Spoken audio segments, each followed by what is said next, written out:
No, it is important because Sri Lanka and India must have closer relations, and those include economic relations. That's the most important.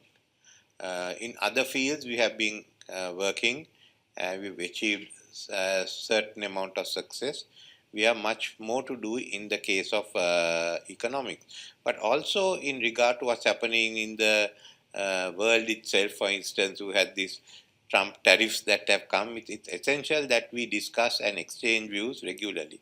When I came in 2023, we prepared a list called the vision statement of the interactions and the projects that have to take place between the two countries. Connectivity was the key to it. So we have to go ahead with this type of program. We shouldn't hold back. That is my view.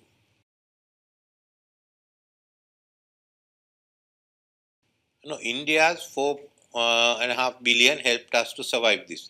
It has been difficult. I am the one who, we know that because there were time before we got the IMF coverage, we had to depend on what India gave us.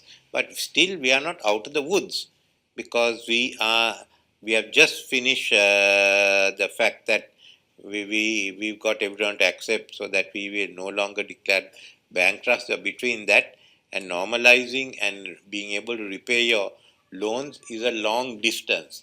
Therefore, many people will not come to invest in Sri Lanka. They'll watch Sri Lanka for another period, whether we'll fall down again or whether we can repay our loans. But India is prepared to come in the government, and there were some investors come. If we get them, there'll be more Indian investments coming. My plan was that in 2025 we have at least $3 million worth of Indian investments as against a million, 3 billion, yeah, as against 1 billion from outside. Later on, we could have changed the proportions, but initial 2 years required a lot of Indian investments. It's the Indian investments that are given others the confidence to come in, and as the economy improved. Secondly, we gain a lot. Logistics are there because Indian goods containers come into Sri Lanka. Then there's scope for, as we discussed, the Sri Lanka becoming a energy hub. I'm happy that the government is signing that agreement. But there are many other fields where we can really develop. No, that is going on, and Sri Lanka, whichever government it is, has taken the decision that we will not allow anything that harms Indian security to take place in Sri Lanka. But we've gone ahead with the Colombo conclave, and the secretariat is here. We've got to develop it further.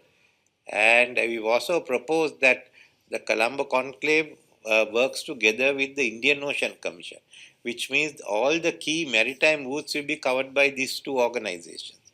And that's where we should go, so that then we have a we both have a say over the maritime routes in the Indian Ocean.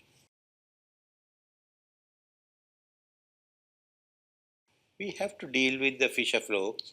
So one part was that Tamil Nadu was going to promote them to do deep sea fishing, but that hasn't taken place. It has to take place. Even we will have to promote some of our fishermen to take part in deep sea fishing, because basically the Pork Strait is becoming overcrowded. So you have to take them out. There's no other option. And as we go in for energy, Pork Strait has a potential to be a energy center. So that issue has to be resolved. As far as the Tamil issue is concerned, firstly, in the hill country Tamils are concerned, we have a lot to do in social welfare. I've had some plans earlier on building villages for them to go ahead to further improve their education. You also try to bring all the Tamil parties together. Yeah, I had discussions with them. As far as the northern eastern Tamils are concerned, we have to do more on the missing persons.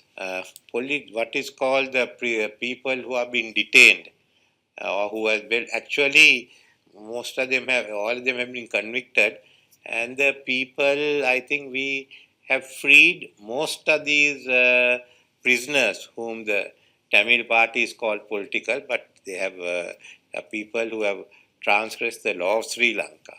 And I think you're surprised we'll have about 8 difficult cases. We don't even have 10.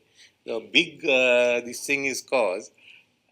Those are people in all countries who have people, even in India, who have to serve their sentence. But land release also can be expedited. That has to go ahead. We had drafted the Commission of Inquiry bill that should be enacted.